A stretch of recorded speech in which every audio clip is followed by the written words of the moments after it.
కూడా తీయించండి. ఎంతమంది జిల్లా ఎస్పీలని బెదిరిస్తున్నాడు, థ్రెటన్ చేస్తున్నాడు, ఎంతమందిని తెలుగుదేశం పార్టీకి అనుకూలంగా మీరు పనిచేయమని చెప్తున్నాడు. తెలుగుదేశం పార్టీ పిటిషన్ వస్తే వెంటనే సస్పెండ్ చేస్తాడు. ఎంత దుర్మార్గం అంటే గవర్నర్ గారు కూడా ఆశ్చర్యపోయారు.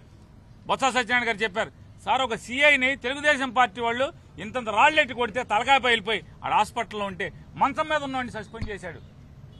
మంచం మీద ఉన్నటువంటి సస్పెండ్ చేశారు. ఇది పోలీసు వ్యవస్థ. వాడి వ్యవస్థను వాడు కాపాడుకోవాల్సింది పోయి పోలీసు ఉన్నతాధికారులే వాళ్ళ వ్యవస్థని మింగేస్తున్నారు.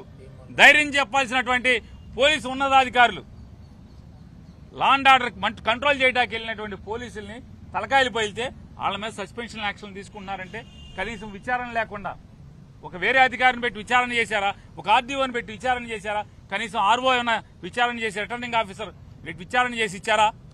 ఏమీ లేదు. ఏకపక్షంగా దీపక్ మిశ్రా ఏది చెప్తే